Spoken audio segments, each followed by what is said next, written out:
A Bíblia cristã, também conhecida como o Antigo e Novo Testamento, é composta por esses dois testamentos. O Antigo Testamento contém 39 livros, escritos em hebraico antigo e aramaico, compilados pelos estudiosos do judaísmo conforme seus ensinamentos. Ele abrange os dados históricos e culturais dos judeus e povos vizinhos desde o século XII a.C. até o século II a.C. O Novo Testamento, por sua vez, contém 27 livros. O Antigo Testamento e a Bíblia judaica são heranças do judaísmo para o cristianismo. No entanto, o Antigo Testamento e a Bíblia são diferentes, inclusive na ordem dos livros. O Antigo Testamento se refere ao período antes do nascimento de Jesus, quando os judeus estavam constantemente migrando, construindo dinastias e sendo escravizados. O Novo Testamento se refere à história após o nascimento de Jesus, incluindo a vida de Jesus e seus discípulos. A Bíblia, na verdade, representa a história dos judeus, registrando sua trajetória, misturando ficção mitológica e relatos embelezados. Nenhuma nação registra sua própria história sem selecionar o que incluir. Assim como gostamos de usar filtros e Photoshop para escolher a melhor foto para nos representar, a Bíblia hebraica, que é o Antigo Testamento, molda a forma religiosa e ideológica dos judeus. A igreja primitiva também usava o Antigo Testamento, os livros apócrifos e os pseudepígrafos. Tanto judeus quanto cristãos primitivos eram profundamente influenciados pelos apócrifos e pseudepígrafos. Esses livros foram escritos entre os dois períodos. Os livros apócrifos e pseudepígrafos podem ser divididos em período antigo e período novo.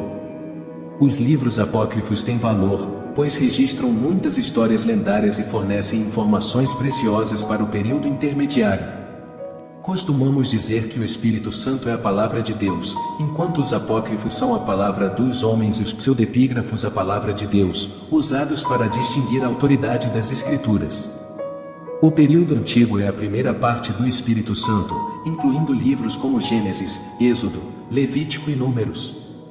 A criação do universo conta a história de Deus criando o mundo humano, lembrando-nos da existência de um Criador Supremo no universo e da dignidade divina dos humanos. Como o mundo foi formado? O único Deus criou o céu em 7 dias, o sol, lua, luz, flores, grama, árvores, montanhas e terra, peixes, insetos, aves e humanos. Os ancestrais Adão e Eva. Todos conhecem a história de Adão e Eva, que comeram o fruto proibido e foram expulsos do paraíso. Seus descendentes nasceram, e um deles, chamado Noé, construiu a arca e escapou do desastre causado pelo castigo de Deus à humanidade. Seus descendentes estabeleceram a Babilônia. Essas pessoas falavam diferentes línguas, dividindo-se em diferentes partes do mundo e formando diferentes raças. Inicialmente, os judeus eram uma tribo nômade, dividida em 4 pequenas tribos. Um de seus membros, Abraão, descendente de Noé, recebeu de Deus a ordem de ir para Canaã e restabelecer sua pátria na Palestina aos 75 anos. Deus ordenou a Abraão que fosse para Canaã e restabelecesse sua pátria na Palestina. Então, ele formou um exército para atravessar o deserto em busca de novas terras. Eles eram leais a Deus e viveram próximos a Canaã por gerações. Houve um homem chamado José, que foi vendido ao Egito por seus irmãos e se tornou primeiro-ministro. Com sua ajuda, muitos judeus o seguiram para viver no Egito por centenas de anos. Contudo, os judeus não estavam acostumados à vida na cidade e tiveram conflitos com os egípcios, tornando-se escravos. Então, no século XV a.C., sob a liderança de Moisés, tentaram retornar a Canaã.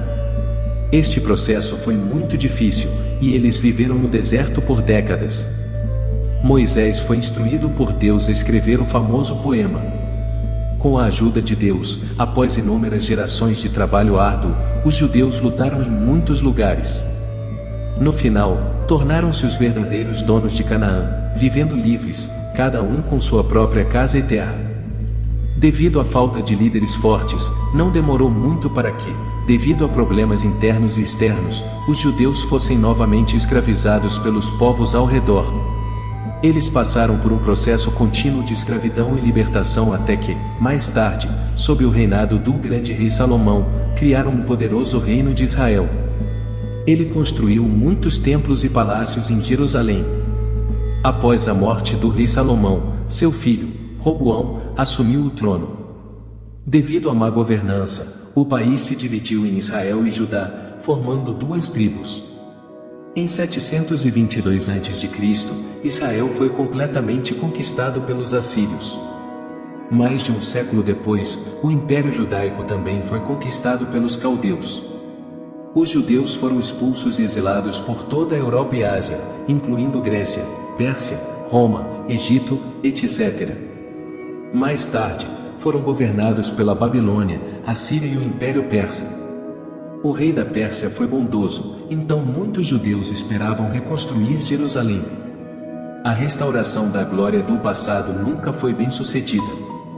Posteriormente, na Batalha de Suz, Alexandre, o Grande, derrotou a Pérsia. O reino de Israel tornou-se uma cidade grega. A partir dessa descrição, podemos ver que o Antigo Testamento retrata Deus, Jeová, como um salvador contínuo da humanidade, principalmente dos judeus. Mas ele é um tirano absoluto. Ele exige lealdade total à sua fé, às vezes até pedindo que sacrificassem seus próprios filhos. Ao mesmo tempo, exige que os fiéis eliminem todos os infiéis.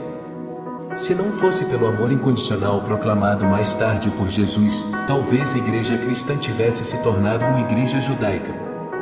Mais tarde, Roma substituiu a Grécia. Roma é um país beligerante que necessita de apoio espiritual. A Grécia só tinha filosofia. Nesse momento, Jesus nasceu. É uma história de vida e morte. Tenho que mencionar mais uma coisa: a história de Jesus está apenas no Novo Testamento e na Bíblia. Não pode ser encontrada em outros documentos. Não sei se foi inventada. Em resumo, Jesus é o Filho de Deus, Jeová. Foi Deus quem o enviou para salvar o mundo do sofrimento. Jesus nasceu em uma pequena vila, na cidade de Nazaré, filho de Maria e José. A criança da Virgem Maria. Esta criança não tinha nada de especial. Ele viajou com seus pais até os 30 anos de idade. Declarou amor ao próximo, a misericórdia de Deus. O amor de Jesus não é dividido por raça e seita. Ele enfatizou especialmente que as pessoas de classes sociais mais baixas também são amadas pelo Pai Celestial. Portanto, muitos judeus o seguiram. Nesse momento, o imperador romano era mais tolerante. Desde que não afetasse o poder real, não importava o que fosse declarado. Mas o rei dos judeus e os sacerdotes da igreja judaica tradicional estavam insatisfeitos com ele. Afinal, isso afetava seus negócios. Então, eles compraram os discípulos de Jesus. A igreja judaica acusou Jesus falsamente. Jesus então foi crucificado. Mais tarde, Paulo e Pedro pregaram em Roma. A igreja cristã fundada por Jesus se desenvolveu muito. Em meados do ano 64 d.C., foi duramente perseguida pelo imperador Nero. As histórias posteriores todos conhecem. Roma entrou em declínio. O imperador fugiu da igreja principal. Tornou-se a pessoa mais importante em Roma. A igreja venceu a batalha final. Roma transformou-se no centro espiritual do mundo. A Bíblia teve uma influência multifacetada na cultura ocidental e gradualmente se infiltrou na filosofia, no direito, na educação, nas artes e nas ciências ocidentais.